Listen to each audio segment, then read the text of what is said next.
G'day guys, Clint Adams here, and I am recording episode number 39 of The Full Landscape with Michael Trainor from TruScapes in sunny Queensland. This, obviously, he's not here.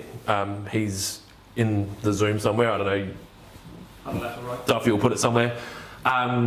We've been trying to get to do this podcast for 12 months. I put it out into the world that I wanted some more podcast guests. A friend of his tagged him, and both of us being busy, and then COVID took a long time.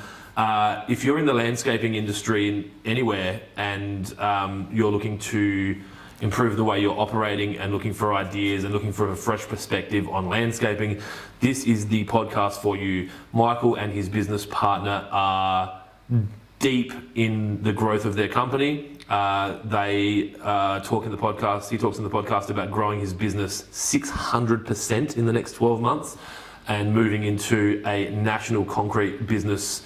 So there's a lot in here. It goes for, I think, an hour and 40 minutes. For me, it was effortless and I could have spoken to him for ages. So yeah, have a listen. If you're enjoying the content, please, whatever platform you're on, make sure you subscribe, give us some comments below or above, depending on what you're listening or watching. And if you've got some feedback, constructive, positive, anything like that, please feel free to let me know. I really hope you enjoy this one, because I did.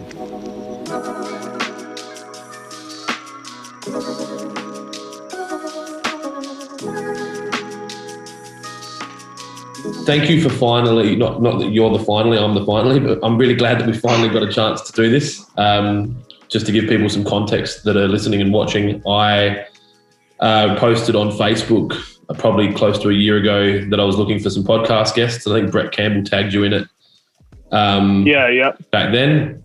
And then I ghosted you for like 6 months while I was doing... I was ghosting you for like 12 months before that. So it's all good. So we're good. That's good. I don't feel so bad then. Obviously you're based in Queensland.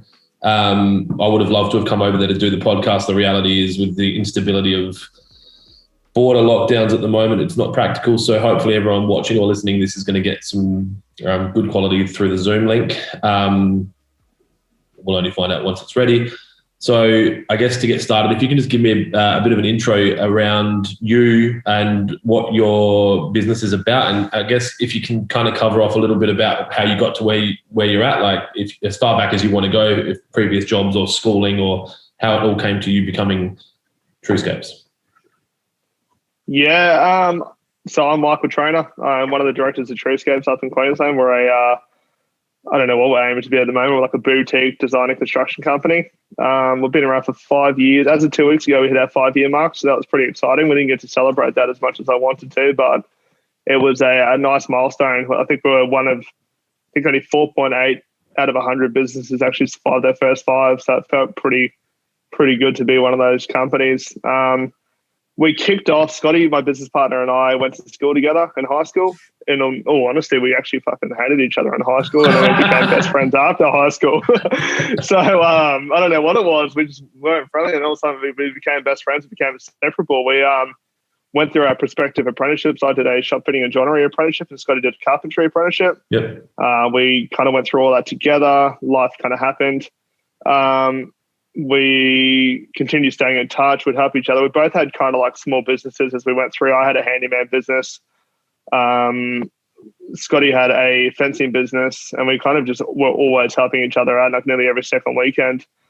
In that time I was doing, I don't know what age, it would have been around 2016, 2015 it was. I was doing commercial construction management, and I hated it. It was the worst job. There was so much stress. I had no idea what I was really doing. I was trying to read books, and the amount of money I was spending on lunches and coffee dates trying to pick people's brains and understand how to do the role was costing me a fortune.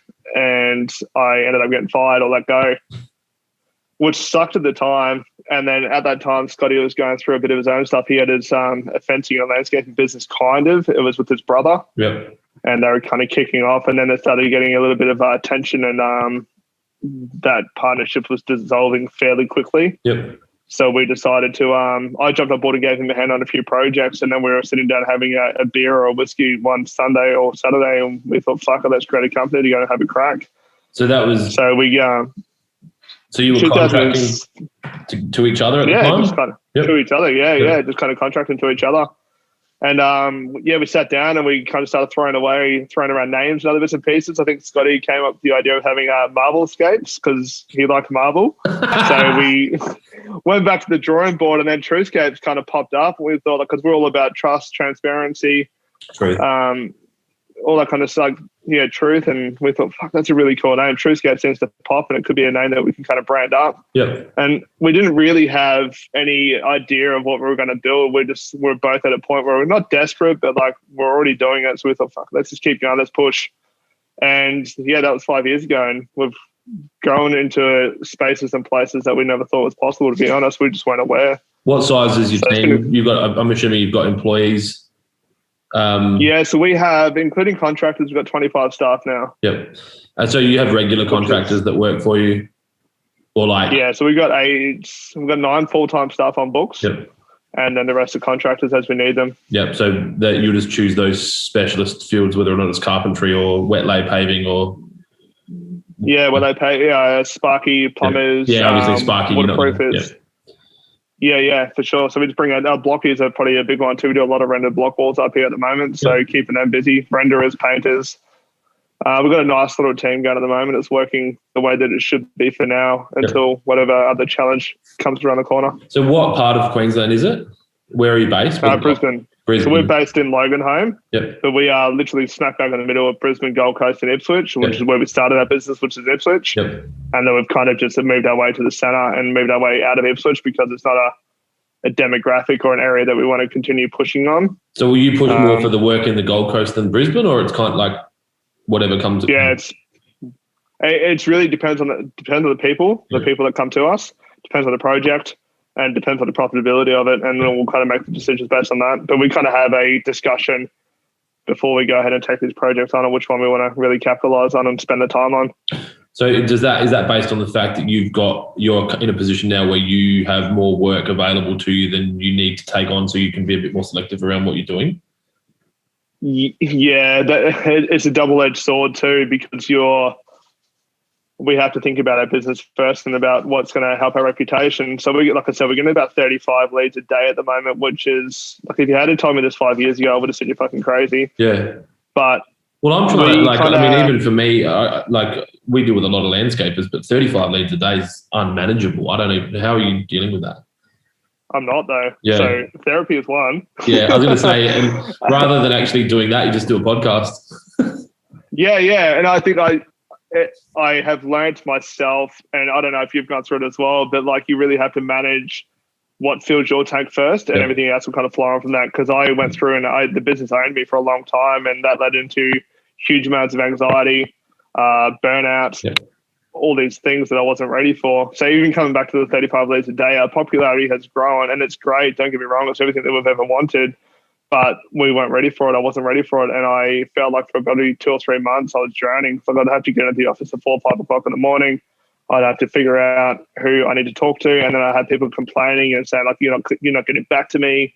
Like, this isn't a great customer service. We've heard great things and you're not living up to it. So trying to manage expectation has been probably one of the most difficult challenges we've faced so far. So I've got a few questions off the back of that.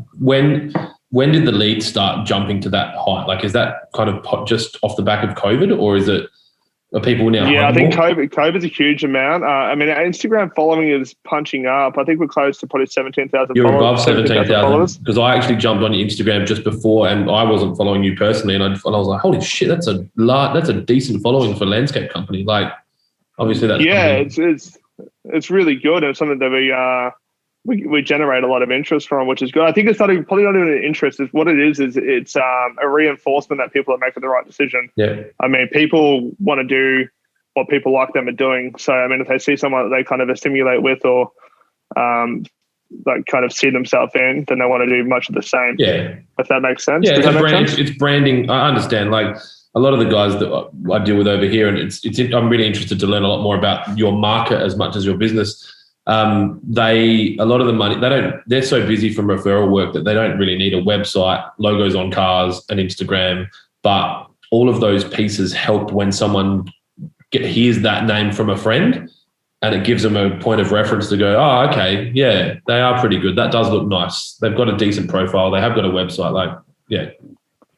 Yeah, I think it comes back down to the plan. Like, we didn't have a plan up until probably about, so let's go back to COVID. Yeah. COVID hit. We had $400,000 worth of projects kind of pulled out from under our feet within kind of 24, 48 hours. As in they were contracts that hadn't been signed, or jobs that you had started but you couldn't keep doing? No, jobs that were kind of like in the pipeline. So we kind of were at that point of, yeah. they were our projects, yeah. and they kind of got pulled from under our feet. We would have done like everybody else in that whole COVID situation, probably freaked out a little bit. Yeah. We decided to double down and focus on generating more work. So we generated that revenue back pretty quickly. And then eventually that work started to come back into fruition anyway. Yeah. So it wasn't never really lost. It just took a lot longer to get. Yeah. But the one thing that we realized is that our business wasn't working for us. So then we started looking at so we're both tradies. Like, we tradies first and business owners second. And we thought, right, it's time for us to take this seriously now and get an understanding. So we jumped on the Entourage. Yep. That's a massive investment. We engaged a business coach. Working with the Entourage inside the last 12 months? Yeah. Yep. We have a personal mentor that we have down on the Gold Coast who we have a Zoom call. We were doing weekly Zoom calls with, and now it's getting to 1 month, and now we're looking at doing potential ventures together in the future, which has been amazing. Books, audio books, podcast, anything that we can kind of do and bring into our business. So going back to that whole thing about, there's trade-based companies out there that live on referrals, but they only keep themselves busy as a small team. They're not looking forward. Yeah. So our growth plan, actually, I'll even just show you our growth plan over the next 12 months or so. That's our org chart that we're building over the next 12 months. We're looking at 6 times in our business in 12 months. So you're saying that org chart's been built, but it hasn't been populated by individual humans in full? Not in full. So we've only got everything with the Nico. That's kind of where we're sitting at. That's hilarious. I say it's hilarious. I don't have it here, but we had an org. I'd never had an org chart. I've never cared about ticking the societal norms of having all these things that people you say you're meant to have. And we had a consultant. We had a consultant get involved, and she's like, "Can we just map your org chart?" And I'm like, "Oh, we probably need that person. We need that person. We need that person." And within 6 months of putting it in writing, I was like, "Holy shit, we filled that org chart." Yeah. Dude, it's crazy. Yeah. It's crazy. As soon as you put it out, like, people just start knocking on the door and they're like, "Oh, we actually need you here." So that's really, really good. Yep. Having clarity. So the one thing that it depends on the business owner's goals and what they actually want to achieve. Like, Scotty and I are lucky. We're both 32 years old, been in business for 5 years. So we started when we were kind of 27. Yep. We've still got drive and tenacity and wanting to be successful. Like life hasn't kicked us in the nuts enough yet to your bring nuts us back are down strong into our still. box. Yeah, exactly. We're still working. So we've got these big audacious goals, and we have seen that TruScapes is our vehicle rather than our baby, and that was a huge shift in our mindset, which really helped us kind of scale forward. Are you happy to share those goals? Like, is it when you say that as your vehicle, as in TruScapes isn't going to be the forever, that's just part of the bigger picture, or? Yeah, like, it's phase one. Like, we want to. I'll try and keep it as simple as possible, but so basically this year I aim to 6 times our revenue, which is, like I said, everything that I'm talking about right now. If you had have asked me what was possible for you 5 years ago, so you want to do a 6 times multiplier on your 1920 in your 21 in your 2021 21 22. So we're about to start dropping 14K a month of marketing. So this is a 6-month runway that you're in right now. Yep. Into the next financial year. Into the next financial year, we want to 6 times our revenue. Wow. We are looking at building a concrete brand. Yep. Because there's no concrete brand out there at the moment that does a really, really good job and holds themselves. Like, our guys are dressed, our utes are branded, we have processes and stuff in place now. So we want to basically go through and keep TruScapes running as it is, and it does a really, really good job at doing that. And we want to open a concrete brand, which we can potentially take around Australia. Concrete as exposed aggregate driveways, paths, walls. Just focus on that purely through another vehicle, which we've called Conquer. And we basically want to conquer Australia. That's the idea behind it. Yep. And it's got concrete in it. Good branding. Yep. Yeah, and well, conquer is the root Latin meaning of what concrete is. Yep. So it means to literally grow together is what conquer is, and that's concrete. I like it. So that's a really cool branding. And then when you lay it out there and you have like you conquer in each suburb, like it's a really cool marketing tool, and we love it. Yep. And then we are looking at growing so we've got to go over the next 2 years or thereabouts to grow Instagram following from where it is now to about 100,000 followers. Yep. And we want to start becoming the face of what landscaping and concreting could be. Yep. And I mean, so that's kind of where we're sitting right now. So that's a very kind of interesting goal, because I have goals attached to YouTube subscriptions, Instagram followers and all that. But a lot of people would be like, well, doesn't mean anything, or it doesn't pay the bills. What's your... Oh, dude, are you kidding? I'm not saying it's my opinion. I know, I get that. Great. Like, I think people need to understand and realize. Like, there's a guy in America, his name is Danny Wang, and he does landscaping, concrete and pools, and his work is incredible. But he's got, I think last time I saw it, he had 2 million followers. He makes more money through his following and his influence than he does through his high-end landscape construction company. Yep. And guess what? There's no 25 staff to look after. It's you. Yep. So why would you throw that tool away? And look at you got people like David Dobrik, you got Logan Paul. Yep. They're generating multiples of millions a year just by doing video and content. Yeah, I get it. It's funny. I'm looking to hire a second videographer at the moment, and we've probably got some candidates that we'll look at. And one of my goals that I haven't really spoken to anyone about was to generate enough ad revenue on YouTube to cover the 2 wages of the videographers that are working for me. So it becomes just a neutral thing. Like it's net, like, sweet, like that's paid for, that's cool, everything's cool. So who's your target audience in that respect then? Who are you targeting? It's challenging. So the Waterpro YouTube channel is the one that this will be posted to, and it's basically the strongest channel. It's got only, I think it's 1,700 subscribers, which has taken us a long time to build, and YouTube subscriptions are a lot harder than Instagram follows to get. For sure. It's our target audience is a few branches. So it's landscapers that obviously, and landscape construction people and builders that we'd like to sell irrigation to. It's those homeowners that are interested in watching lots of content about irrigation and landscaping, which would be a unique bunch there. Funnily enough, I think it's 80% of our YouTube's US. So a lot of America there's only a small amount. And then the podcast and the business content has traditionally sat on Waterpro's channel, but I've moved it over to my personal YouTube channel to try and grow my personal brand so that it's not stuck. Then it's not pigeonholed as an irrigation thing. So at the moment, the majority of our views on Waterpro's YouTube are how to reset a controller, how to replace a valve, how to do it. So that's where we're getting all of our views. And it's obviously because it's an extension of Google, it just works. We're generating about $100 a month at the moment from YouTube, which is neither here nor there, but it's a cool little thing from a, 1,700. Not bad for 1,700. If you go that and you bring that out from 1,700 to 70,000 to 170,000 to 1.7 million to 17 million. Yeah. Boom, boom, boom. It's crazy. And I've always known it, but I've watched a few channels explode recently in a similar space to mine in England, and, 250,000 subscribers, having multi-million views. I'm like, that's generating as much income as his business would be profiting. Yeah. Because it's with YouTube, it's ultimately the GP's 90%. Like it's not, it's really cost of production. There's nothing else. Well, like you just said, you're not dealing with 25 staff. So it's not there. So, okay. So it'll lead to its own set of challenges though. Like I think and that's the thing that I've kind of learned, but you're taking away a small amount of complexity, but then you're going to add it on in areas that you're not aware of. So I think it'll always continue to be like a bit of a shit fight, but it's the reward. It's as you grow and as your income increases and your lifestyle increases, like the challenges increase with it. So you have to be under no illusion that you're going to have your ass handed to you a few times. So it's going to suck.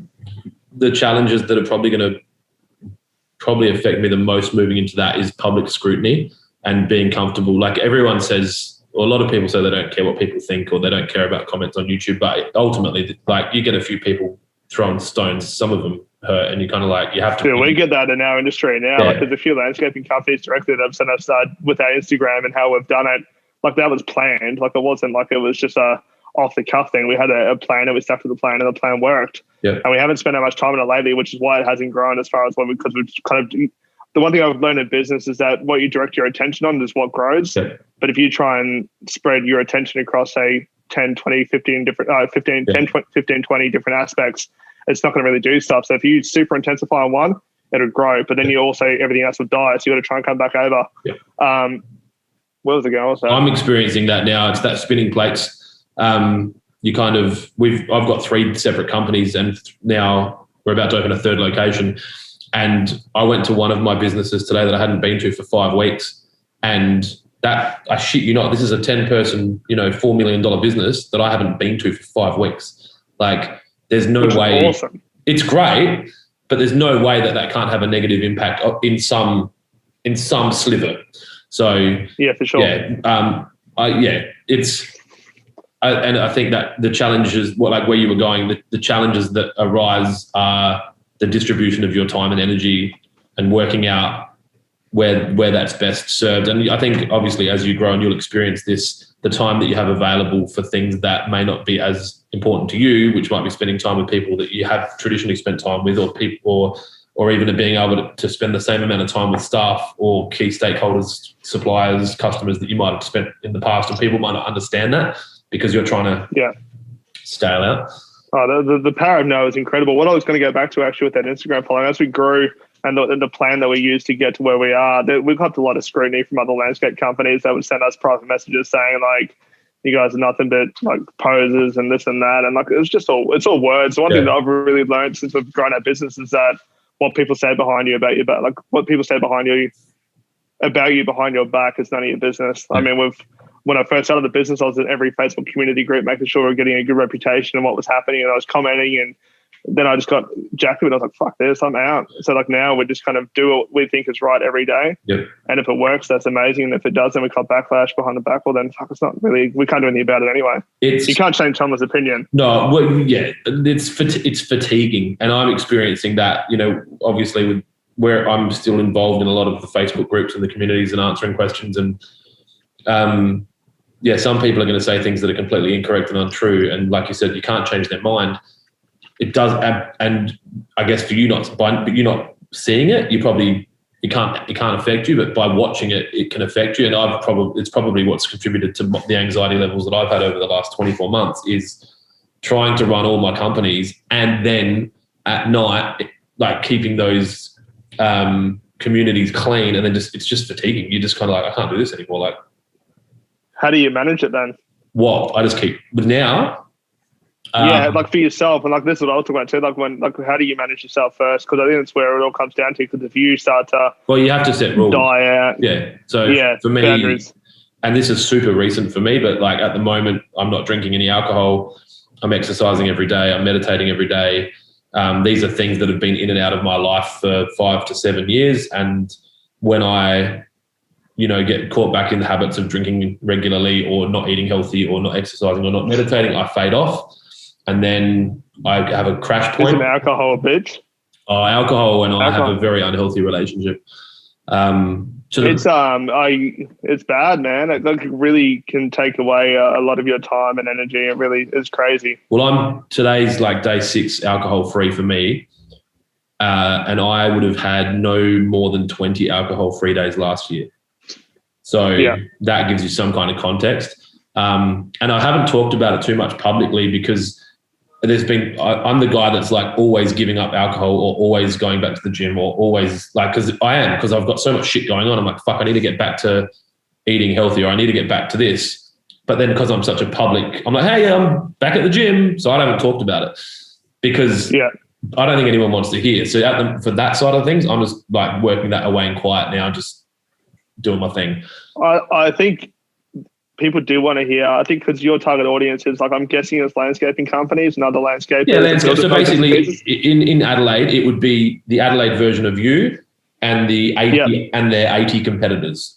Which are my clients. Well, I think people do want to see that because I mean, we all fall off the bike. We all struggle with similar stuff, and as dudes as well. Like it's hard to find other people to talk to. Yeah. I can't talk to other people unless they're in a similar position to me because they just don't get it. I need to find someone that's in my space. I do get a lot of DMs from guys that are dealing with anxiety like off the back of me having a few occasions where I've kind of gone, like the anxiety's gotten so bad, I've gone to hospital to a doctor to go, look, is this a heart attack? And they're like, no. You just need to sort your shit out. So you obviously hold yours here too? Yeah, across the chest and into the back as well. Like in my lap. So mine's here and then right into the shoulder blades. Yeah. I think that's common. So for a while, it's rubbish, man. Yeah. Like I didn't have anxiety until I hit 30. Yeah.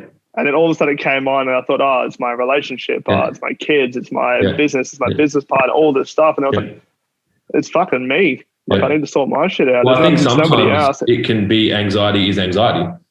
So like I've had situations where I've gone to the gym and done a chest workout and I'm like, oh, fuck, am I having an anxiety attack? And then you're like, oh, no, that's my chest muscle. Like, so anxiety can be anxiety. I don't have them, so don't worry about it. You're young. You can go to the gym when you've I guess settled all your goals.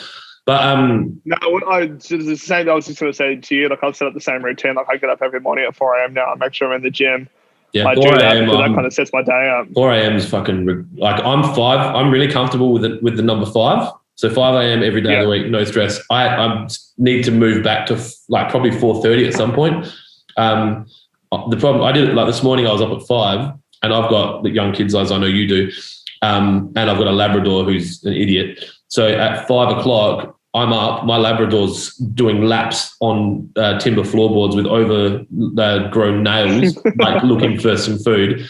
And then I have 2 4-year-olds emerge from like room, and I'm like, you guys should all be asleep. And then my wife's like, why are they awake? And like, well, so I think for me to get up at 4:30, I would have to actually have a separate house. And they're just like, good night, kids.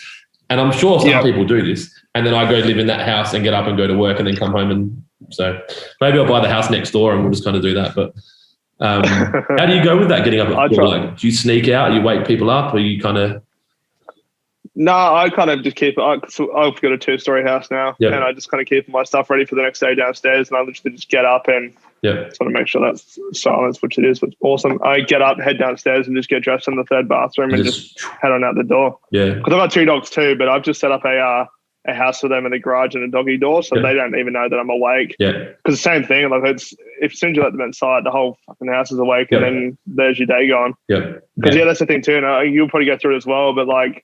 You can be the partner and the dad and the business owner and all that stuff. You really need to try and find out where you are left with all that, because that's probably the hardest part. Yeah. So really the morning time for me is my time just to be me and have my thoughts and not have to think about what else is going on. And I need that now. Well, that's the conversation that I'm getting from anyone that's educated in the space of self-care or that have been through the same situation that we're describing, is they're like, what do you do for you?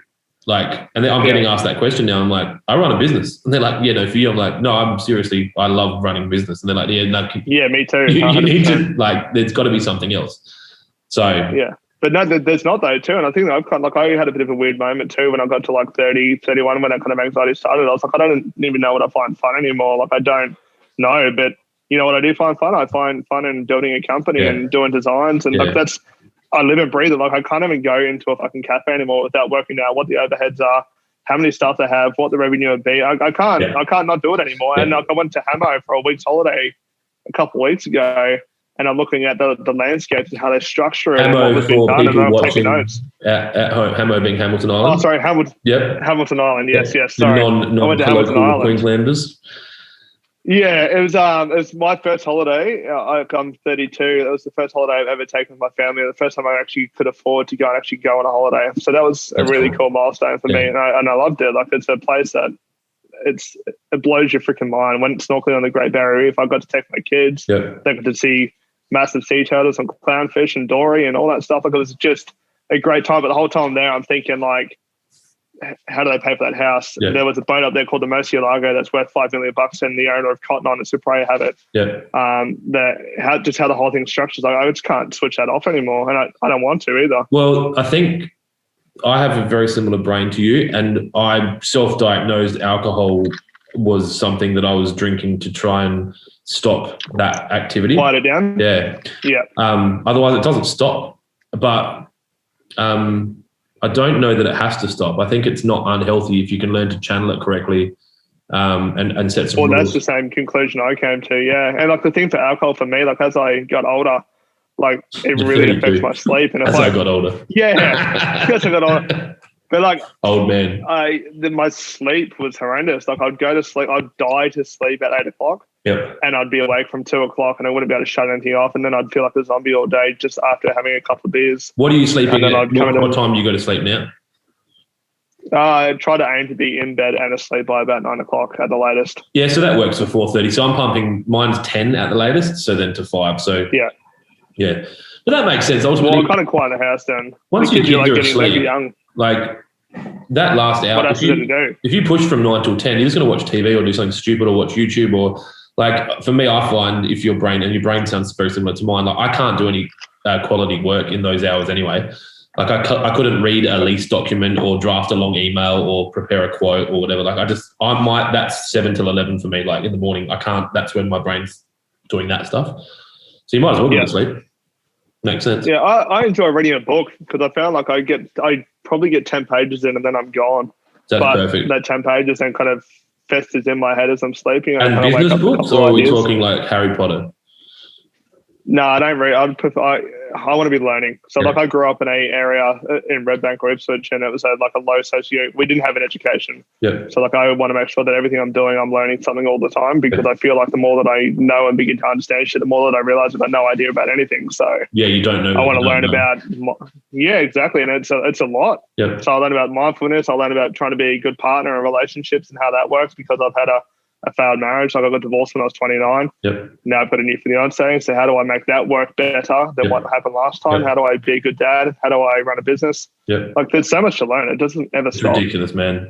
Are you kind of playing in the property space or or cryptocurrency or trade or anything at the moment, or is all your focus on your business from a financial or wealth generation standpoint? Yeah. Well, for the first 3 or 4 years, I didn't see TruScapes what it was. So I was looking at every other freaking shiny object that popped up and thinking that's my opportunity. Like you grow up poor, you think you need to make a lot of money.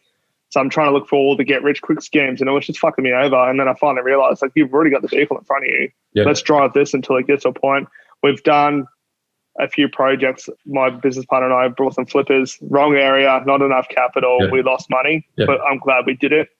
I've got a bit of crypto, but I don't fully understand it. It's that whole thing I bought when everyone was talking about it. Yep. And I've now know that if everyone's talking about it and they have nothing, then stop following their advice and stop thinking it's a great idea. So, I mean, I haven't sold it or anything. It's like it's sitting there and it's grown a fair bit. Like I put like, say, $1,000 in. I think it's sitting at about 12.5, 13 grand now, which is great. Yeah. But I'm just going to leave it there and see what happens. It's still only $1,000 to you, isn't it, really? Yeah. I don't need $1,000. I'll just see what happens with it. I have an index fund as well. I'm torn, right? So there's a lot of advice out there about delayed gratification, which I totally get. But I also want to make sure while I'm young that I get to have the house that I want to be comfortable when I go home, and I want to enjoy the things that I've done with my life. Yeah. But so what I'm trying to do now is accumulate wealth through a couple of businesses and a few ventures and some partnerships. Yep. And then once I get to that point where I've actually got money sitting in an account, then I'll probably look at investing because there's no point in me chucking 10 grand in a fucking index fund now to generate potentially $800 a year. It's a waste of time. Yeah. So on partnerships, I've had a business partner. So Waterpro, which is my oldest business, was a business that we started together as a partnership, and I bought him out within about 3 years because our values were misaligned and he wanted different things and I didn't want to be in a partnership. And I'm kind of in a place now where I don't think I'll ever have a partner again, which will probably change as I kind of meditate on it and mature. Where are you at with partnerships? You've got one and you're talking about others. It sounds like that's something you're comfortable with. Yeah, I'm lucky with Scotty. Like we grew up together. Like I treat this partnership like a marriage basically. So we date, we have awkward conversations that we have to have, we argue. But I think you really need to treat it as a marriage. You need to treat that person like I love the dude, and without him, I wouldn't be anywhere near as close to where I am now without him.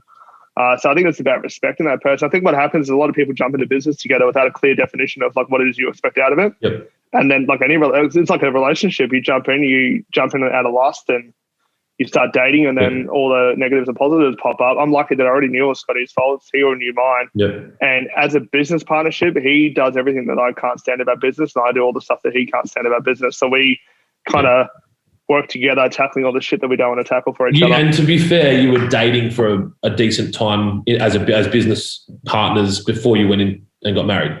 Yeah. We're going to use those. 100%. Yeah.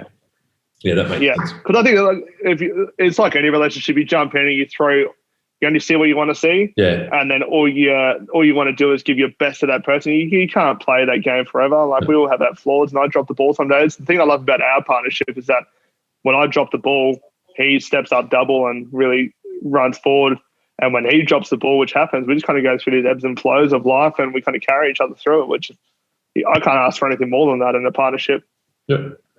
So the business, you mentioned at the start of the podcast that you do design and construct. Are you a full in-house design business? So we've only really just started pushing design recently, and we are focusing a lot more now on family. So we've come up with this concept of family-centric design. Our target audience are families. We're family men, so we get to really uncover what it is they want. So we now have 2 designers, but we kind of just contract 2, and I've got one possibly starting in about 6 months full-time in the office. Yep. But I go out and I have the concept in my head. I come back and sketch it down and then give it to the designer and say, like, basically want this. Yep. Do that for me. Yep. And then I'll take it back to the client. Yep. The construction is pretty much what we've done from the start. We're about 3 or 4 modules away from getting our pool builder's license. Yep.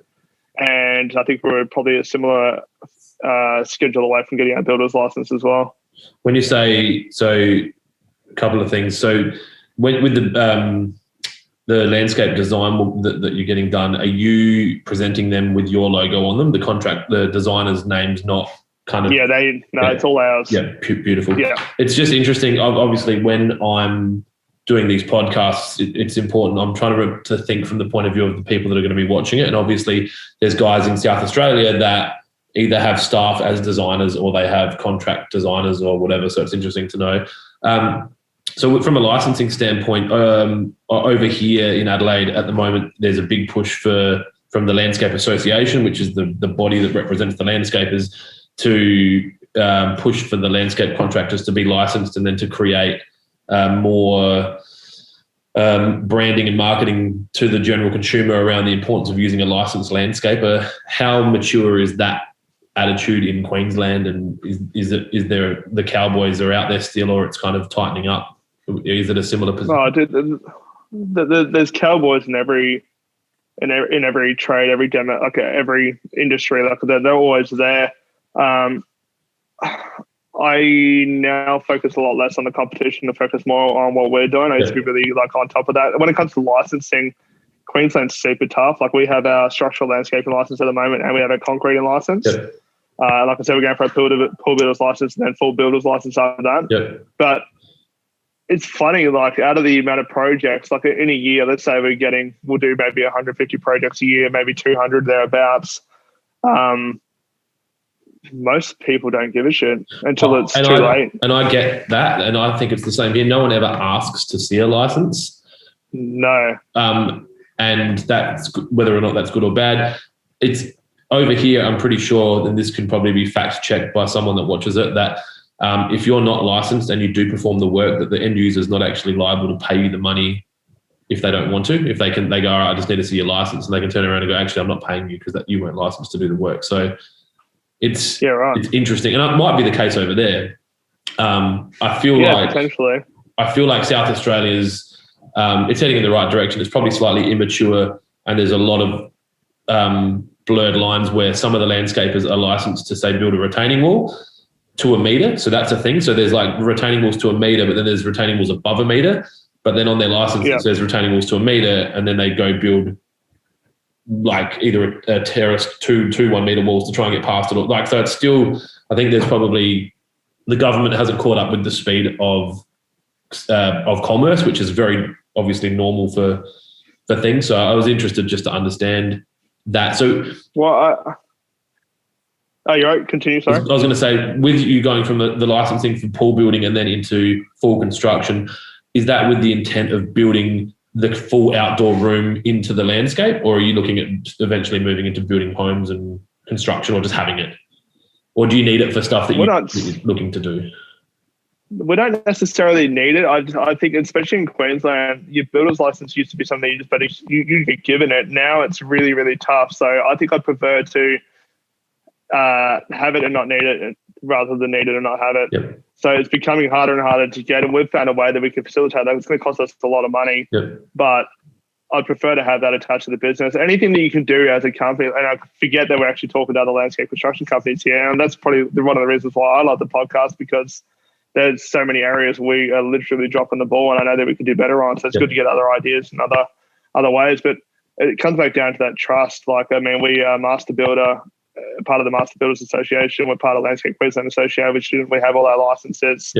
Like, it's all you're basically doing is saying, hey, this is why you need to choose us over the 3 or 4 other people that you're going to get out here anyway. So anything you can do to add trust to your brand and add weight to it and come across as a more professional outfit, like, you can't lose. Like, I'm not even worried about losing projects anymore, because I know that we have a process and a system in place, and I walk on that job without sounding like a dick, but I know that I've got a super high chance of walking away with the project, and that's the way it should be too. Why would you waste your time otherwise? Well, not everyone thinks the same as you and I, so you're all. Well, that's why you've had this platform here now. You're providing an opportunity for these guys to learn that, and I wish I had known it 5 years ago, because I could only imagine what it would be. Yeah, but look, there's going to be shit that you look back on when you're 37 and say, I wish I knew this when I was 32. It's just the reality of business. Life. And I'll do the same as that goes on. So off the back of obviously COVID, it feels like Queensland was managed pretty well from a state government standpoint. Do you what does the next 12 months look like in Queensland from a construction standpoint? Like, is there a lot of money in the system at the moment from federal and state government, or are you even watching that? Obviously, you're not watching your competitors, but you're aware of what's going on in the market. I keep my finger on the pulse there. Like, I keep my finger on the pulse of things that mattered. Like, I knew that we're going to have a huge wet season. I knew 6 months ago that they were going to have, I don't know if it's El Nino or El Nino or whatever the wet that one is, but the wet one was coming through, and I see it a mile away. So I had to try and plan for that. And it kills our business, man. Like, right now it's wet. Like, if we have a day of rain, I lose 3 days, and it costs me an absolute fortune. It's the game that we play. It's the nature of the beast. But when it comes to COVID, from a market standpoint, the market is so freaking hot, it's scary. And my fear is that if I don't put stuff in place now, not even if it crashes, when it crashes, I want to make sure that we're the one that survive. So the thing with COVID at the moment is, because it was so busy, there's every man and his dog starting a company overnight and are coming on board. And while it's great, that's awesome, but they've got no fundamental brand or structure in place. So I know that as soon as that work drops off, they're gone, which is, it's scary, man. Like, in house prices are crazy. Like, I made 150 grand on my house in 6 months. It's scary. Which it's is going to drop until 100%. you need to go buy a house and they're 150 grand more anyway. So it's not like that money, unless you don't. No, you can't break a brick off and go buy a car with it. Like, it's a paper win and a paper loss. But I feel like we're at and I could be very wrong, but we're pushing towards this precipice, and I don't know if it's going to keep going up or we're going to drop right off the cliff. Who knows? I was talking to an employee today about making sure that you choose the right leader, and this is a very perfect moment in time where you're a good example of those leaders. That if we are in a bubble, of a construction bubble, and I think that Adelaide doesn't ever seem to get affected as much as the world, especially, but then obviously other states, well, our kind of ebbs and flows, their graph's really smooth. So even with the gym. Yeah, it's because Adelaide's like a little freaking country town. I worked in Adelaide for 6 months helping build the Adelaide Oval. We built the whole southern stand down there when I was doing height access. And it was like I'd step back a decade, and I loved it. I'll take that with all the respect that was intended.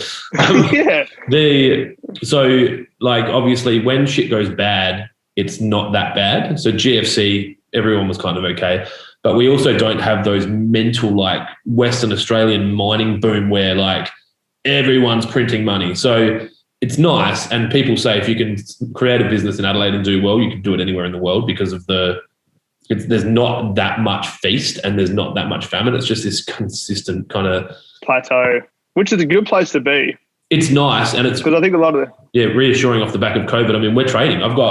We had a barbecue breakfast today with clients. We had 50 people come through. Like, imagine you're in New York talking like that, or London. Like, it's just not. Yeah, it's not a thing. Yeah. But the beauty of that is when it comes to building a business too, is that you've got certainty in your business. There are those. The thing with having those high highs and the low lows is that you got to try and be on top of that. And I think half the time we kind of miss it, or you just grab the end of it and then you're already in the hole. So that's one thing we're trying to put in our place now. Like I said, we're about to start spending $13K a month or $14K a month on marketing.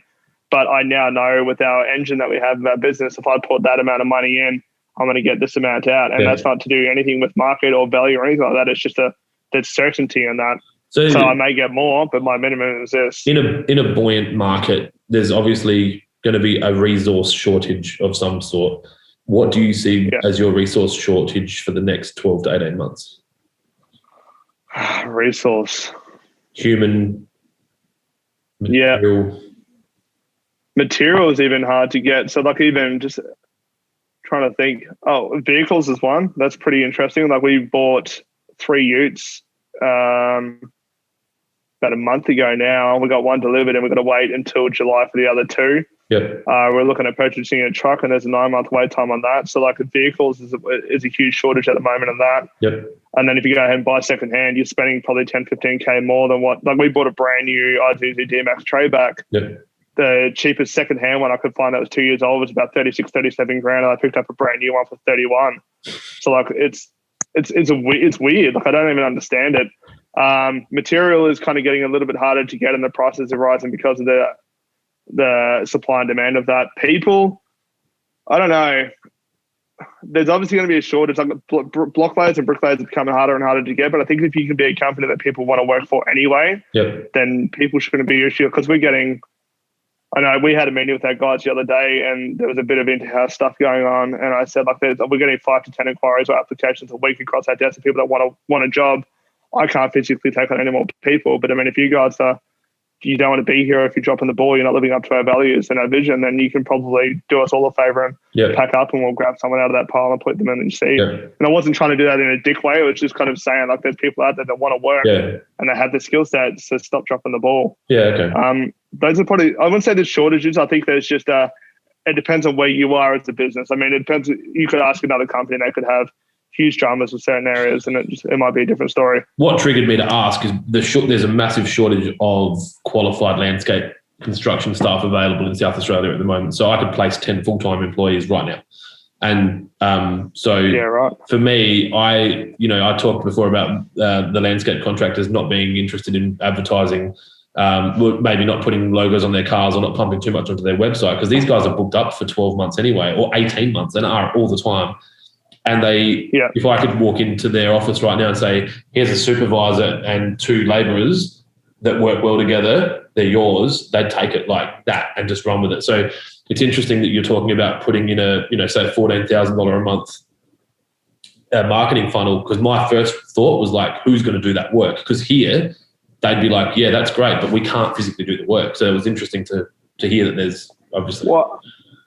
So the one thing I learned probably about 18 months ago is that when you're marketing, you need to market to who you want to do work for, who you want to have work for you, and who you want to eventually buy your company off of you.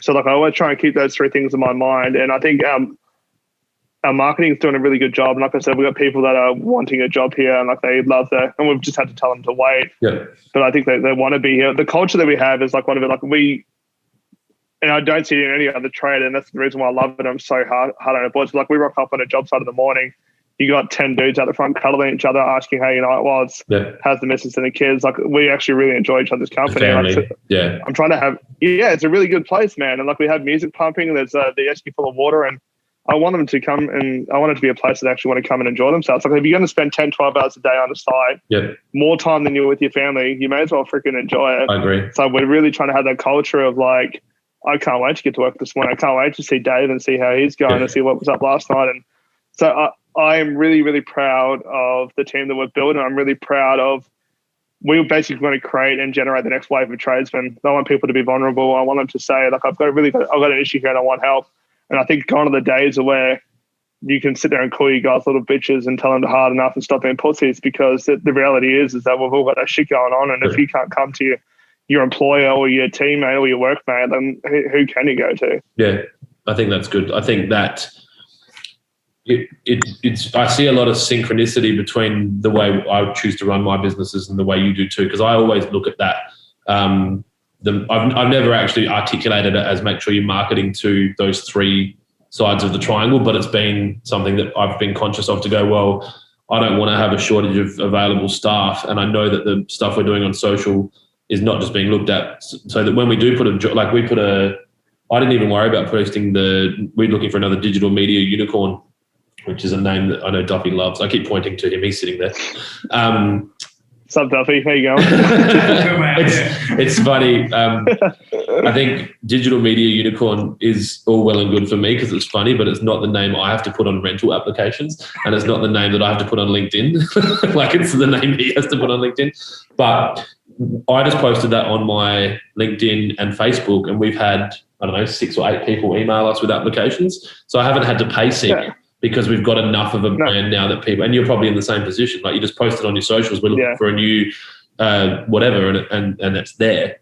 So yeah, for sure. I think I need to get a lot better, especially when it comes to socials, and you do a really good job at it because and I don't know how long it took you to get there, but I need to get back in front of the camera more. I need to start articulating what it is that we actually do and who we are and all that kind of stuff. And it's one of those things that takes a back seat when you're properly busy. As much as I want to do it and I want to get better at it, it's tough trying to find that time and see it as an important thing to do. I have days like, if anyone's watching my social a lot, you'll notice me disappear and come back and have strong days, and a lot of that is very tightly connected to the amount of alcohol that I've consumed during the day before. So like right now, I'm fresh, like 7 days alcohol free. There was a period in 2016 where I think I was 16 weeks alcohol free, soft drink free, and predominantly vegan. Like, I was eating a bit of chicken and stuff, but mainly vegetables. And I was flying, man. Like, I'd sit in a room and I felt like I was twice as smart as everyone else in the room. Like, I was processing information quicker. And I know that. And this is the stupid shit about me as a human being. And so I did this thing, 16 weeks. It was like it was a Max's challenge. Did you know Max's challenge? Like, it's a protein powder. It's like a bodybuilding challenge, right? So it was a 12-week challenge. Try and lose weight, take your photo, get fit. My goal was to get to 90, under 100 kilos, right? So I'm 120 at the moment. Yeah. The goal was to get to 99. I was 99.6 kilos for about 4 hours, right? Yeah. So I went out on a cheat meal. And you're like, I've done it. I did it. I hit my goal. I went out for a cheat meal off the back of that, and that lasted 3.5 years, that cheat meal. Yeah. So it was just a bender. That's crazy. So I've got a very unhealthy relationship with alcohol, which I'm actively working on all the time. I think I'm probably 5% off actually genuinely needing to go to Alcoholics Anonymous, but capable of like just making sure the people around me know what's going on. Right in the back end. Yeah. I love that. Can I just go take a leak quickly? Yeah, pause. I'll take it. I've got to concentrate on how things going. I'll take advantage of it. I'll do it too. You're right with everything? Yeah, that's too far.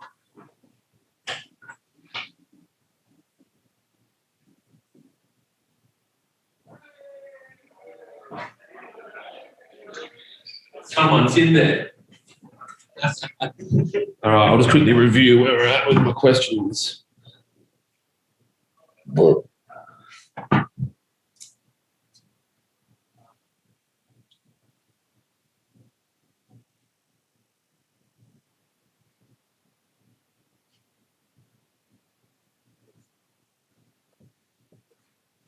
So you two know each other just through a connection on social media? Yeah. We've never met each other, and we've been friends on Facebook for 6 months, and we've never spoken to each other. That's the power of the internet, my friend. It is indeed.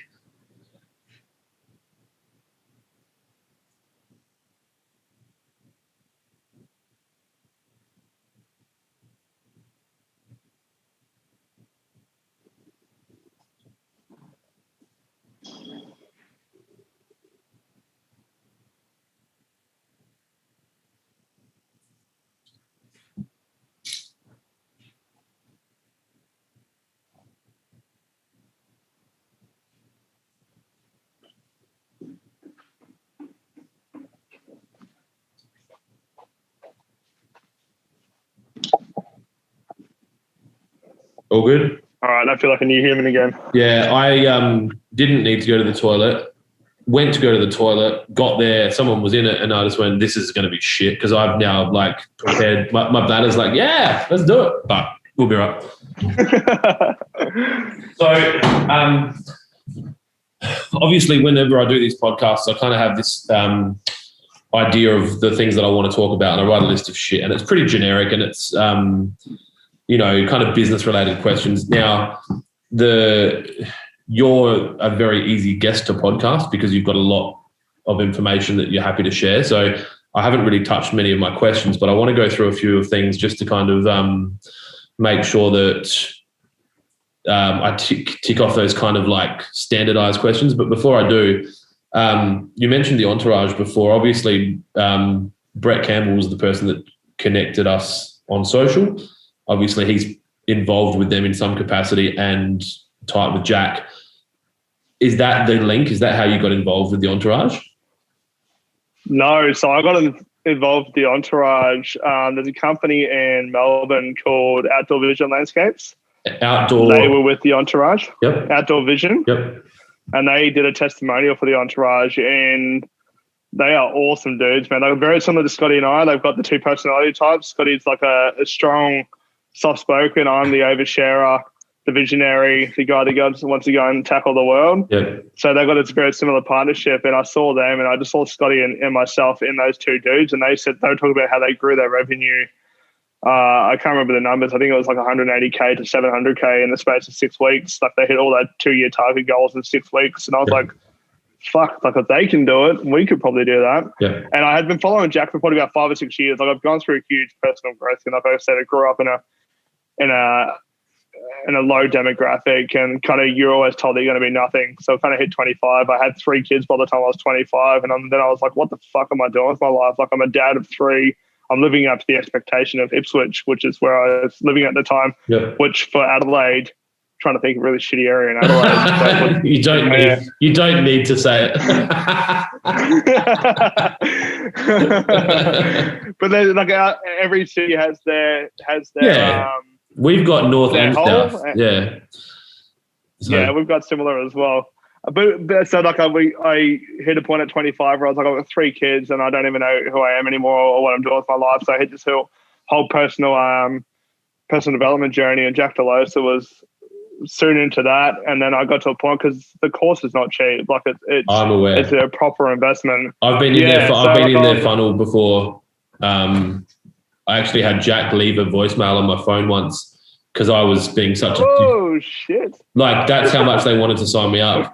That it obviously whatever software they were using as their funnel, some guy had kept calling me and I didn't answer it, and then I got like hey, it's Jack from the Entourage. I noticed you've like downloaded one of our things, and I was just like I just wanted to see how far the funnel went.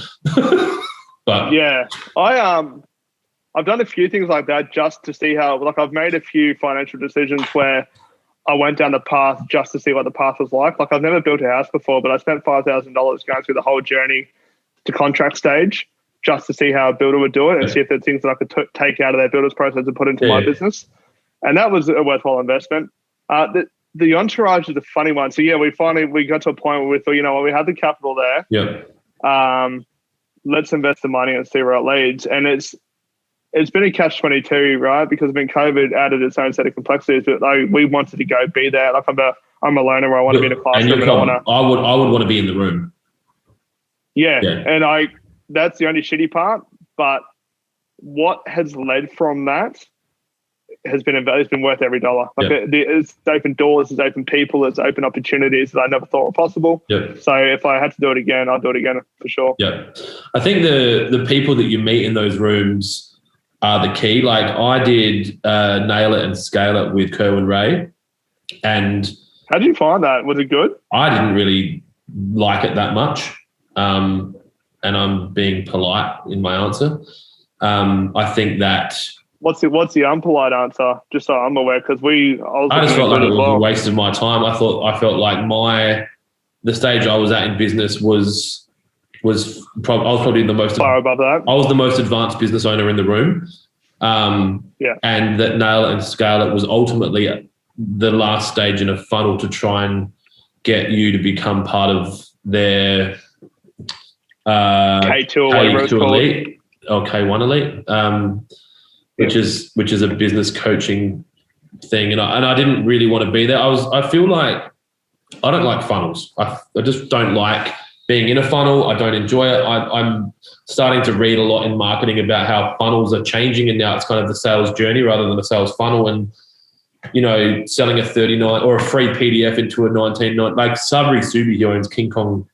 Is that book over there? He just wrote Sell It. Yeah. So their funnel is ridiculous. Like I bought the book because I just wanted to read it, and I found it interesting, and it benefited me, helping me write copy for my Facebook ads because I do all my own advertising currently. Then it was just mental, man. Like the email sequences and all this shit. And I'm like, because I can see it, like I know exactly what's happening. Yeah. Whereas most people are like, oh, that's really cool. I can't believe me of all people got 50% off just for signing up today. Like, really? Oh, so lucky. That I actually left Nail It and Scale It that night. So I was meant to stay there that night. So I'd booked. It was in Sydney. I'd booked the hotel to stay for an extra night so that whoever I met afterwards, because I have this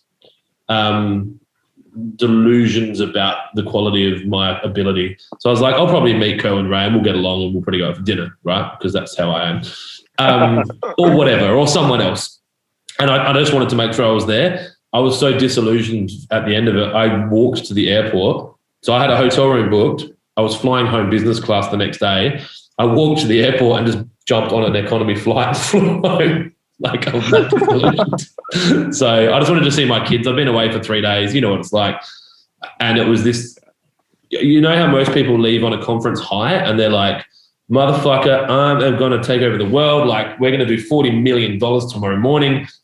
Like, and then about a week later, they're just like back to the same old shit. I was the opposite. I was just like, But I don't think everyone feels like that off the back of it. I think I'm a unique person in that respect, and it's probably why I haven't done anything with the entourage, because I'm so cynical about paid help and coaching, and I guess I get too close to the sun. So I'd say even from a personal trainer standpoint, or I've done mixed martial arts or business. I've had business coaches where I get to know them really well because I build rapport quickly and we become friends. And then they reveal the bullshit that they do to try and sell people. And I'm like, you're a piece of shit. And I'm done with all coaches. So I kind of feel like the only coach that I could ever work with, and I do have a coach that I do work with, so I say that, it's funny that I say that, but is like one that only has 3 clients and they're $1 million a year and they don't even need to do it. Yeah. I'd prefer to have an unpaid mentor than a coach. Someone that's like... Well, we're kind of at that point now that's unpaid. But I think it's respective of where you are on your journey. Like, it's good that must feel good to be at a point where you're aware of that, which is awesome. You take out of any kind of situation what you want out of it, really. Like, I mean... So, Eric, what I was going to say... I met people in that room that I still stay in touch with. So I didn't take nothing from it. Like, I've got some really valuable friendships through that I know. And being part of the Facebook group, I managed to meet the other 10 or 12 people from Adelaide that had done it previously, and we're friends. So it wasn't a waste. You meet other people that can afford $4,500 for a 3-day personal development and that are interested in growing themselves. So that's good. I was going to say, as soon as you get around people that are willing to invest that kind of money in themselves and want to be coached and coachable, like it's pretty special. There's not a lot of people that want to do that. No. Well, especially when you're talking about, I mean, the entourage per annum and K2 wouldn't be far from each other. So someone that's got the financial capacity to invest that kind of money in themselves, that's a whole nother level. That's genuine operators, guys that are in the millions of dollars of turnover, not people that are in their startup and they're in their first 100 or 150.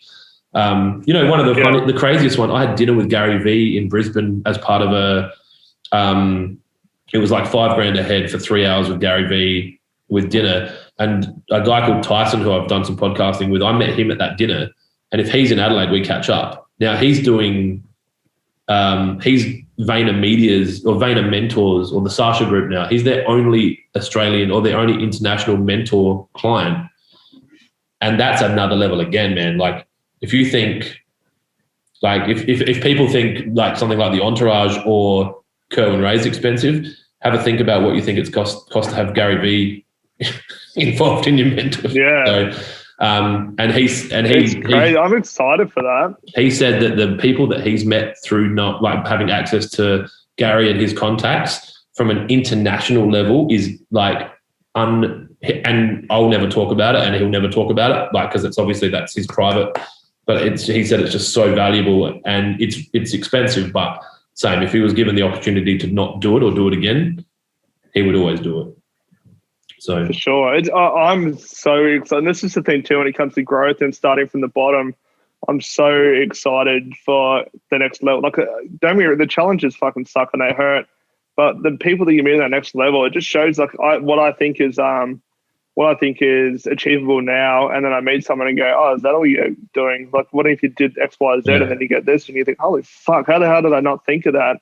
And then the next level is, because like when we hit our first $1 million in turnover, like the idea of becoming like $1 million company or having $1 million turnover, I was like, fuck, $1 million, like that's crazy. Yeah. We made $1 million turnover and made a $4,000 loss on that profit and loss on our P&L that year. I was like, we turned over $1 million and we lost $4,000 of our own tangible money. How the fuck does that happen? Yeah. So like you start to grow, and then you can teach people how to do that now.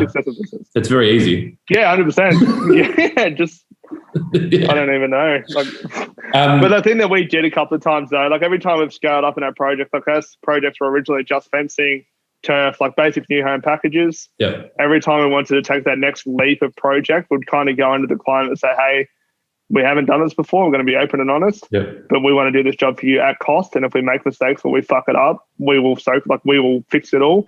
But that was our way of learning. Like before we did our first render block wall, we did a project and we made our mistakes and we did what we did, but like we didn't lose money. We didn't make any money at all. But then the next one we had a bit more confidence and it was a good way to work our way up. And we'll do the same with pools. We'll probably do my pool at cost. Yeah, I think that's what a lot of guys are doing here. They're building their own pools first, getting their pool license. Yeah. I mean, the concept of building a pool is pretty simple. Like you dig a hole. Oh, yeah. Like the actual theory of it's really simple. But when you then watch what can go wrong with that much concrete being pumped on a vertical and then how the tiles have to, like there's so much that people don't understand and everyone thinks it's so simple. Yeah.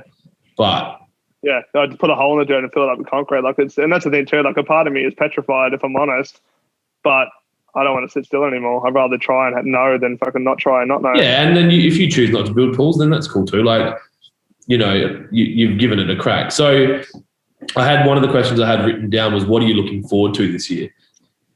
Obviously, you've answered a lot, but like outside of that, is there anything you're looking forward to this year? Like, I think it's important as entrepreneurs to have stuff that you look forward to.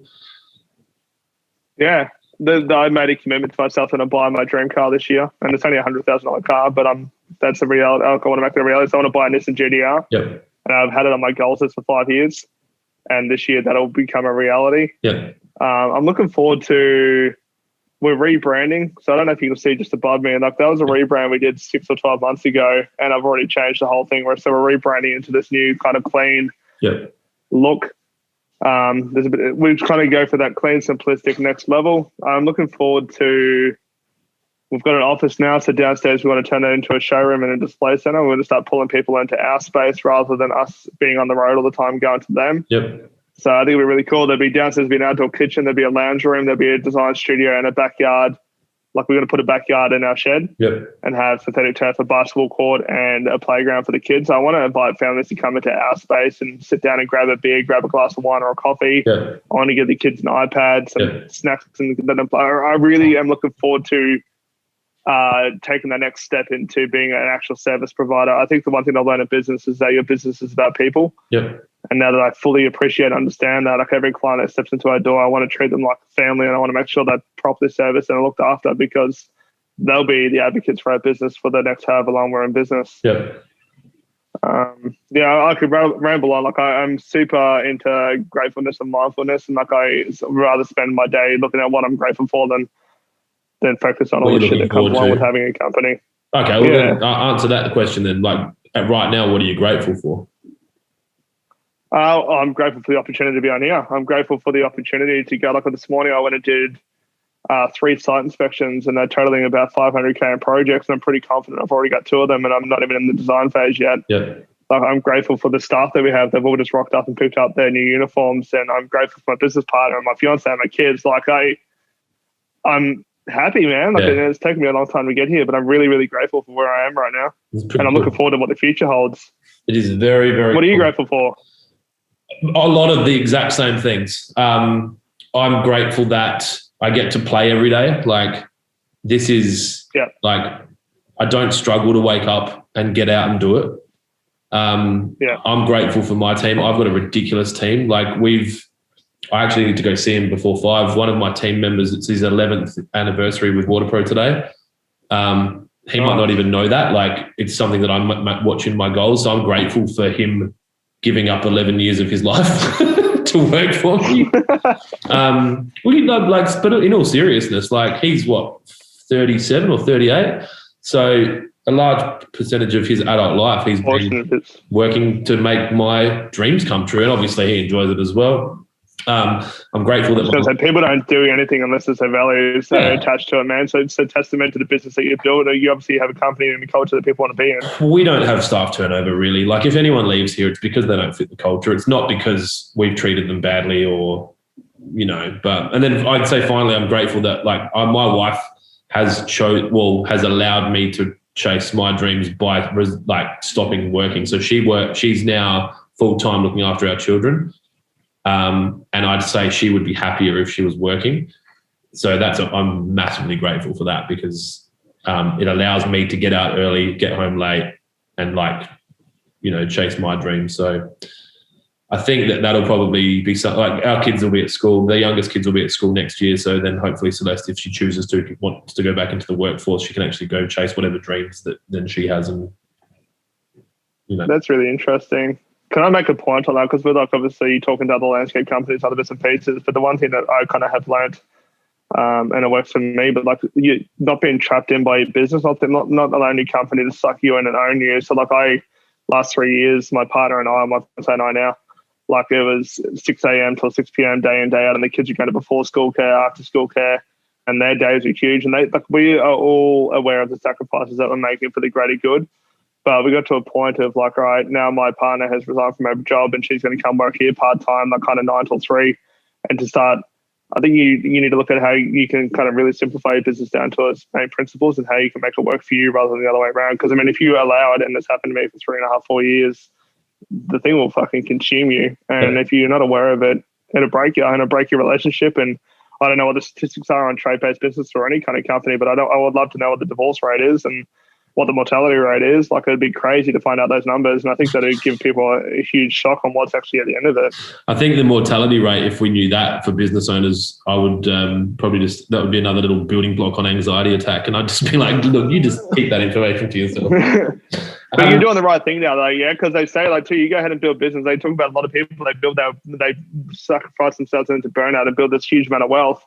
And then they stop and they get sick, and then they spend all the money that they've just made over their whole life trying to keep themselves alive. Yeah. So having those non-negotiables, like getting up and going to the gym and drinking less alcohol and eating right, you'll actually be able to enjoy what you're building, because it's not a sprint. This is a fucking marathon and we're all in it. I have known for a long time, but haven't lived by the idea that a company will never outgrow its director, and that alcohol consumption was very much a glass ceiling for me from a business growth standpoint. My goal, which I talk publicly about, is to grow this to $100 million company. And I don't have any exit strategy on that. It's not to sell it or anything. I have no desire to sell it, and I'm not looking for any external investment. It's just something that I want to do. I don't think if I kept going the way I was going, and this is last week, so sounds pretty fresh, but that I would have probably been able to get much bigger than maybe 15 to 18 mil. I'm starting to see the possible cracks when you've got that many staff, that many locations. We're going to have multi-state. You've talked about going national. That's a whole nother thing. You're not in the same state as that place, and something goes wrong, you need to be able to fix that so you have to really grow into a genuine CEO type, or CFO, or what would you guys be, even a chief construction officer, almost, making sure that you've got the capacity to do that. and the shoulder strength, the emotional shoulder strength to keep holding more and more and more. So I don't think I've got a choice. How far away how many years away do you reckon you are from hitting your target? Do you have a timeline? Have you run it, traced it out? 45, like, so 7 years, 8 years to get to 100 mil. I don't know that I haven't planned it properly. It's just been keep growing as fast as you can until you get there. There's not a great map, and this would be a very handy clip for someone who ran a business mentoring and coaching business to come and go, well, we can help you because we've got the way to lay out your roadmap. So don't call me. Some stuff could really pop soon, like Lawn Hub, which is one of my brands, which is a fertilizer brand, direct to consumer, which I own wholly and solely. We've got the trademark. That's one that could turn into a $20 million company in a year because there's no cap on that. The fertilizer business nationally, residential fertilizer sales are in the $1.2 billion bracket per annum. So you walk into a Bunnings at the start of spring and there's 20 pallets of fertilizer. So that could be the vehicle that takes it to 100. Who knows? So I feel like I'm at this edge now where we're about to open a third location. Waterpro has quite a strong brand nationally from a consumer standpoint. It's really like a possibility for Waterpro to participate in a triopoly with Reese Irrigation and Total Eden and Waterpro to be the third player in that market potentially, or even the second if one of those eats the other one or whatever. It's pretty. How are you finding the challenge between you guys as Lawn Hub and Lawn Pride? Is there like a lot of? We don't have a lot to do with Lawn Pride, so the fertilizer. Do you see them as a threat? What's that? Do you see them as a threat? They're definitely a competitor. I mean, they sell online to the same client base that we sell to. I don't concern myself too much with what they're doing. Our price point and brand competitors lawn porn more than anything. So we sell the same pack sizes as lawn porn. We sell to the same target audience. So Lawn Pride sell 20 kilo bags of fertilizer. Our biggest tub now is 10 kilos and our standard tub's 5. So for us to be playing in their spaces, and that's changing our company structure a little bit. It's really going to come down to Munns, who have got their own brand now in Bunnings, and then Lawn, depending on how Lawn Porn plays out. No one's really doing a direct-to-consumer fertilizer brand as well as us, I don't think. And the focus on Lawn Hub is not purely profit. So that's the goal for that is to grow market share. So I don't need to make money from it. Like I make enough money from my other companies for lawn. Yeah. Like Lawn Hub can break even for the next 20 years and I don't care. I just want to grow it to a very large. Once I get it to a certain size and the Australian market knows the brand well, then I can flick some levers and get it into a hardware chain. I don't know that Bunnings would ever pick it up because of the sexual connotation of the brand, but who knows? Like you think Lawn Hub's not as bad as Lawn Porn. And I see them all. Like branding's huge, man. It depends on who the target is. Especially there's a huge shift at the moment going on between like anti-porn and anti like racism and blah blah blah. Yeah. It's hard to push a brand when you're associated with something with. There will be a shift 100%. I think I never thought I'd hear my mother-in-law dropping F-bombs and my mum. I think society's becoming more comfortable with the reality that people swear and there is pornography and the bad things happen. And it doesn't, just because you buy a fertilizer that's called something porn or some like Lawn Hub doesn't mean that you're a bad person. It's just a thing. So I think the internet's making that people more comfortable with it. Acceptable. Whether or not that gets to a point where West farmers are like, you got the okay to drop $10 million on a brand that looks like this. Who knows? But it doesn't, I don't like bed thinking about it at night. Like we're about to start, we've got a manufacturing plant that we're setting up in our new warehouse. I've got a full-time Lawn Hub employee starting on Monday, which we've never had before. That's never had an employee. Lawn Hub, if I turn Facebook ads on, we'll do $600,000 to $800,000 a year in turnover. Right. Yeah, right. But That's awesome. we turned them off because we couldn't keep up. So we weren't able to manufacture and pack. So we've bought a fertilizer hopper. So we'll be able to buy the fertilizer in 1-ton bags, and it corkscrews into this hopper and fills up the tubs, and then we'll be able to manufacture it a lot quicker. So who knows? Like, I might turn the ads on. The good thing is if we run our ads well, that it's like you talked about before. It doesn't matter how much I tip into the funnel at the top of the ad spend. We make money regardless. So I was spending $4,000 a month on ads just to make sure that we could keep up with it. I can turn that to $40,000 a month, and I don't know what the cap on that is. Yeah, for sure. And there probably isn't one. You should be proud of yourself, man. There's a lot going on in your world, and you're killing it. It's a bit of that. It's the same thing for you too, like we were talking about before. But you sit here and you're giving up an hour and a bit of your time to have a chat and do the stuff. But I enjoy this though, man.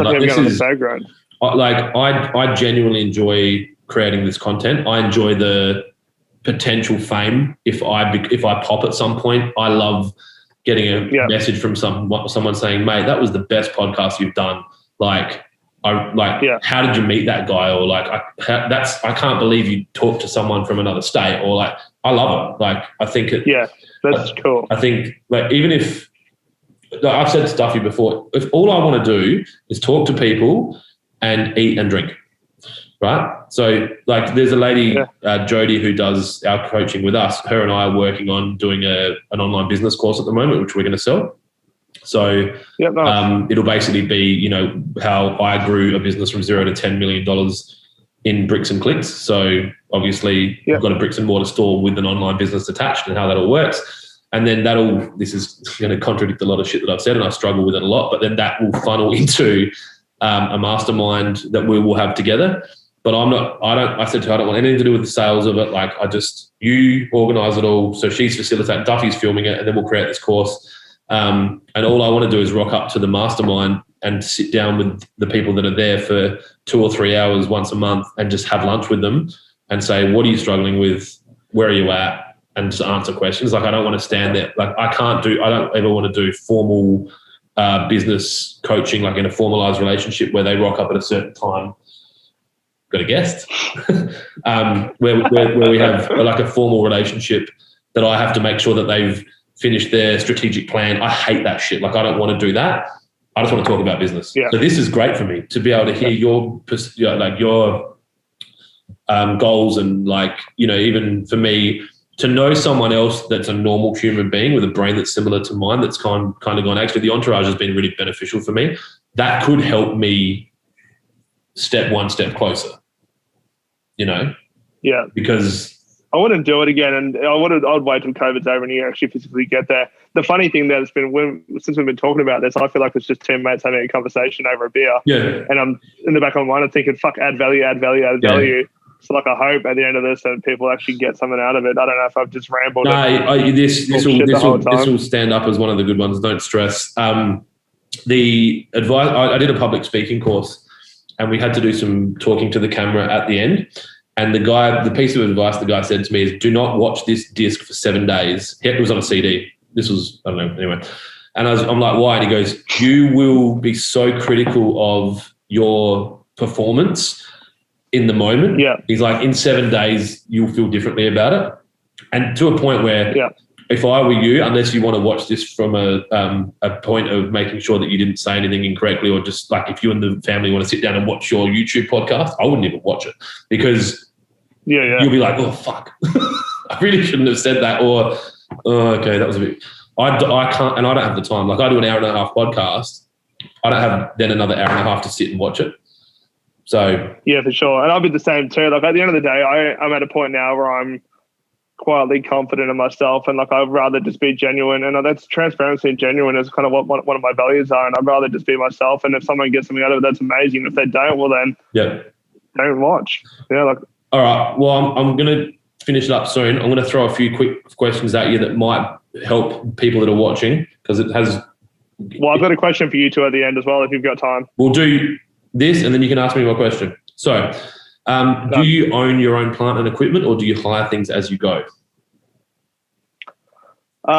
We do everything in our business. So we subcontract everything until we hit like a critical mass. Like we have a number for each element in our business. Once we hit that number, then we transition over to in-house. Yep. So we hit our number in concreting. So we'd subcontract all our concreting out, which was its own fucking drama. We could go into that, but I'm not going to. Until we hit a critical turnover where I knew that I could comfortably bring on 3 employees, buy a truck, do what I needed to facilitate that. And then we brought that in-house. Yep. So we're at the point now where we're probably going to start buying our own combo equipment, but the part of me doesn't want to do it as well because, I mean, right now we use a contractor, and if they rock up and their truck blows up and the machine blows up, it's not my fucking problem. I just go, all right, see you later, bring another one in. If that's my machine, then there's a whole another set of headaches. However, we're getting to the point now where we're spending probably $30,000-$40,000 a month in machine hire, and I could quite comfortably pay off my own machine very, very quickly. Yeah. But it's taking that next step. And then once again, I've got to wait 6 or 7 months for a freaking truck to get on, let alone machines. And then I've got to hire an operator and start teaching them how to do what we know. So we've got the contractors we use know us. They know how we like it. And we're very critical when it comes to that stuff. So finding someone that can take my perfectionism and my OCD is difficult. Yeah. Then I've got to go ahead and train that dude. So like, yeah, we hit a point and the numbers line up. So we don't make decisions anymore without making sure we check against the numbers and making sure the numbers tell us the right story. Otherwise, it's a misstep and it's not worth it. Would it be fair to say that the quality of the contractor changes the algorithm that you're using? Like if you've got a good excavator contractor and you're like, yeah, we could buy our own, but we have no problems with this guy. He knows what when he done, like, or it just makes the number a little bit. It's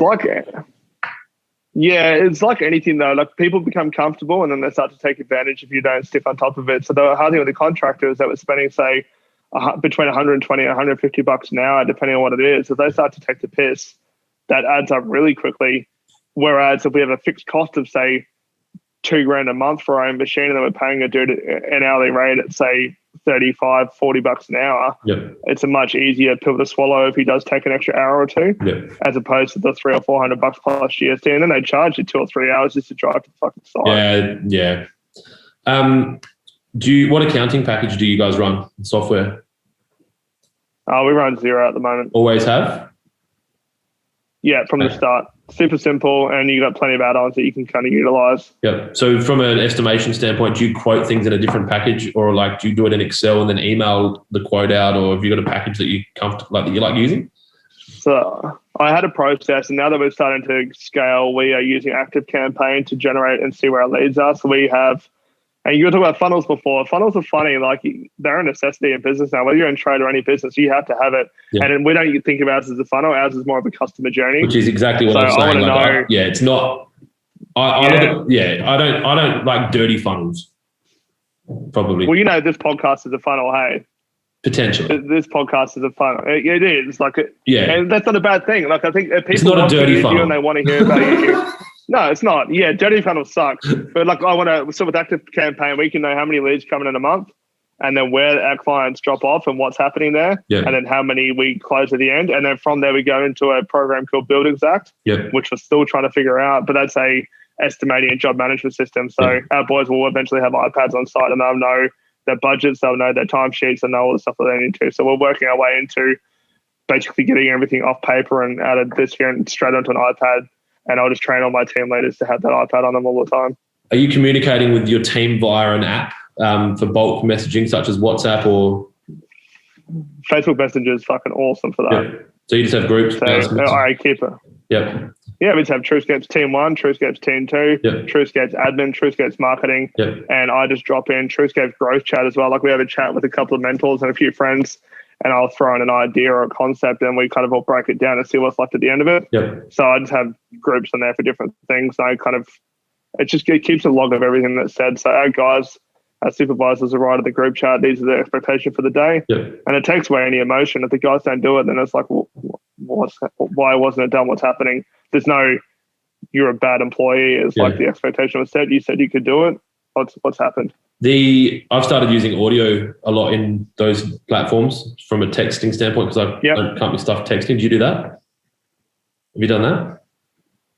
I don't need to. I've moved myself away from that now. So like, I don't even really. All I see it go off on the side. You're But just it's not my digesting job it. anymore. So like, yeah, I just digest to make sure everyone's good. Everyone's kind of communicating the way it should be, and I just focus on my job now, which is nice. If you weren't a landscape business director, what would you be doing? Like, if you either growing up, what did you want to be, or like if you could just take, like right now, you're just like, you know what, I'm done and I want to be an X, and you're fully qualified to do this job. So you've been through all the education. You don't need to go to uni for 5 years. If you could choose to change, and you might not want to, what would it be? Well, my vehicle, I'm building TruScapes to get into like race car driving. So I mean, that would be probably my prime pick to be a race car driver. But Formula One? it's funny, man. Like, no, I just want to just circuit racing. Yeah. I want to learn all aspects of it because I'm excited by that. That's kind of like my meditation is driving fast cars. Yeah. And I have friends of mine that have like actual real fast cars, like proper cars. So I'm excited to eventually get to that level. And that's not going to happen through TruScapes. I've already accepted that fact. Like, that's not going to be the car. This is going to be the vehicle that buys me a Ferrari or a Lamborghini. This will be the one that kind of gives me the nice house and the kind of the mediocre lifestyle. But yeah, I love to be a race car driver, but it's like that thing. Like, it could be the fantasy, and then once I get in that driver's seat and see it for what it is, that might be the worst fucking job ever. Who knows? Yeah. I've learned to love what I do, and now that I'm starting to get more into design, and I'm actually starting to fall in love with the clients and fall in love with the process. Like, and for any other landscaping companies out there, the sooner you realize that you're not just a landscaper, you're not just a landscaping company. Like, you are building something for someone that their kids are going to take their first steps on. They're going to get their first puppy. You're offering them an opportunity to have memories that last so much longer than when you were there. Yeah. You're facilitating all that. So it's really like a great job. And I think it's one that we should kind of all be proud of. Yeah, I think that's a really good point. And I think that a lot of people get caught up in the day-to-day a lot and forget about that. Yeah. You have a question for me?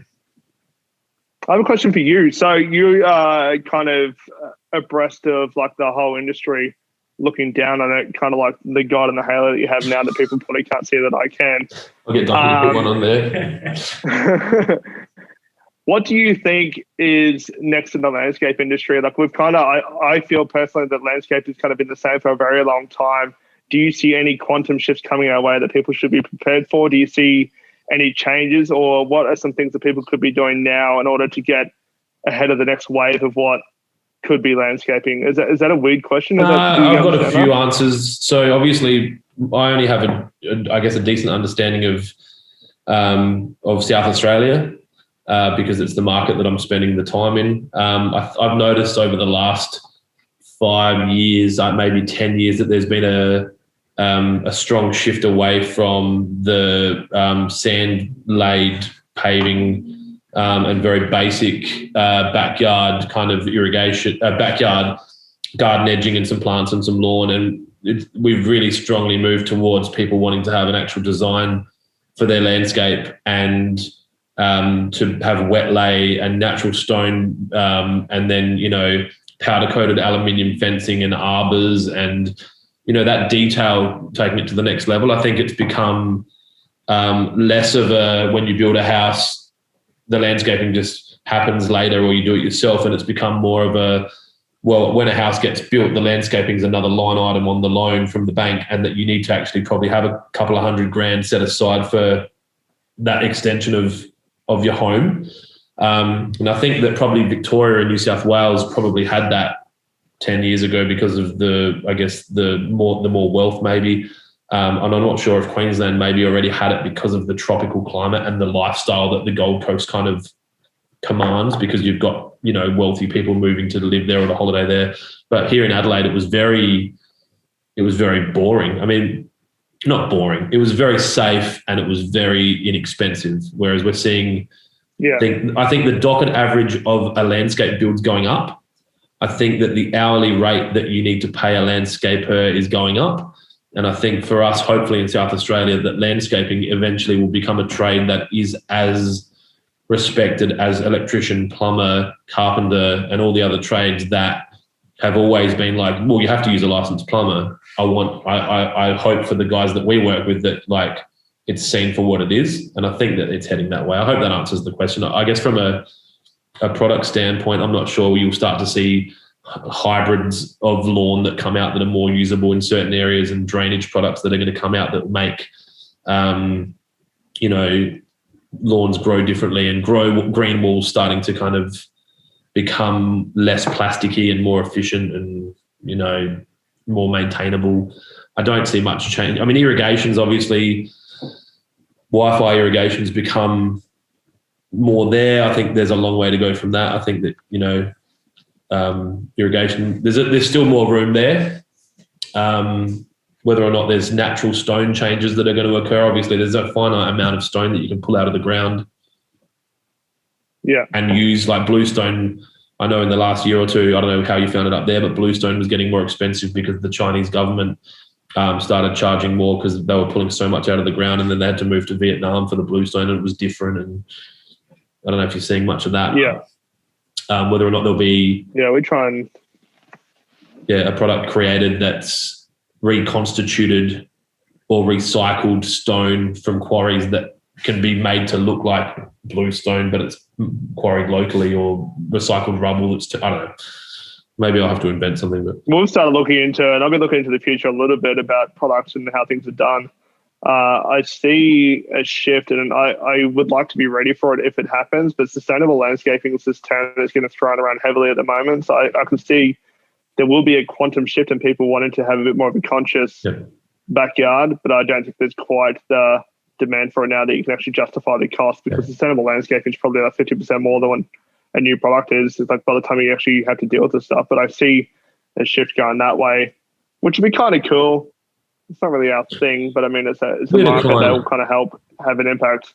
We had a client here that started looking at firescapes. Obviously, we've had some pretty horrific bushfires in South Australia, like forever, but in the recent years, and basically landscaping rural properties to be fire resistant or more fire safe. And I guess the sustainability side of things, if you look at what's going on now with millennial investment into companies like Tesla or plant-based foods, like that's where people are putting their energy. These are the people that are going to be earning a lot of money through their tech advancement or investment or whatever they choose, and as their vehicle, they're the ones that are going to go, okay, well, I made a lot of money on Tesla, now I'm looking at doing my backyard. They're not going to then go put in environmentally unsustainable products. So I think that your point's fair, and I think it's probably maybe 15 to 20 years away for it, but we're going to get forced into a point where it has to be sustainable.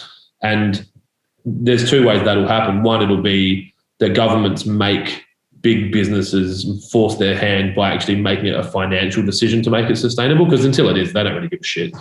Or you run out of trees and there's no more pine, or there's no more merbau, or there's no more, so you have to, or whatever, like you have to just change. So I think you've got 10 or 15 years before you see that, maybe 20. Yeah, for sure. Yeah, I see that as well. Cool, man. I thank you so much. I've really enjoyed this. I actually really look forward to coming and meeting you at some point.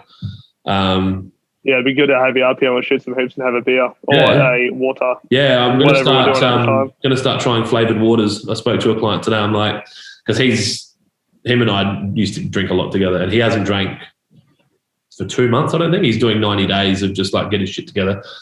And I was like, I'll just rock up to your office next week. I'll bring like a lime and a tangerine, and like you have some berries, and we'll just maybe just sample some flavoured waters and just see if that's a thing. Dude, there's some at Woolies. Like we replace soft drink in our house, obviously, because we've got kids and stuff. But there's I don't know what it's called exactly, but it's the soda water at Woolies. I think it's like $1.20 a bottle, but there's 15 different flavours. Yeah. It's incredible. Like, no sugar. Like it's amazing. It's a good shift. Like I did 100 days alcohol free 2 years ago at the start of the year, like Jan 1 all the way through 100 days, and I didn't feel any change in myself at all.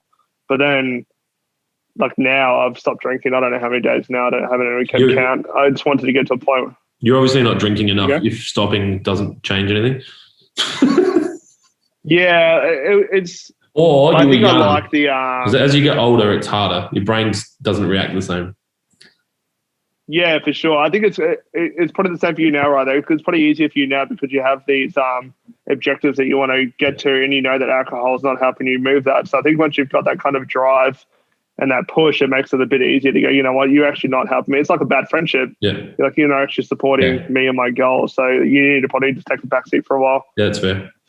Yeah. If people want to find I think you, you're doing good, dude. You got to really be proud of yourself, man. You're killing it. I know. It's funny. I need to take time to celebrate as much as you do, because you just told me you didn't celebrate your 5 years. So I need to acknowledge that. And yeah, if people want to find you, be okay with it. Instagram, best place to find you, or your website?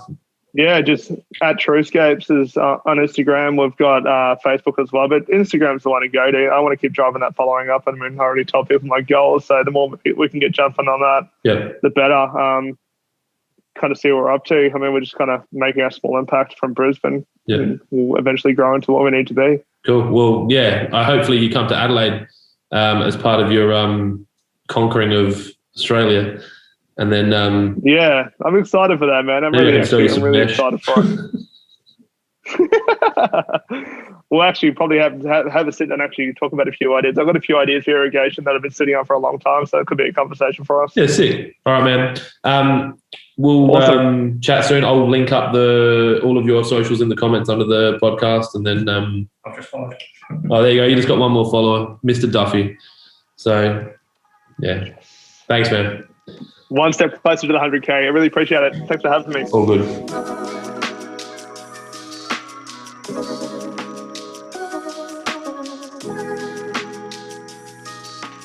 Thank you.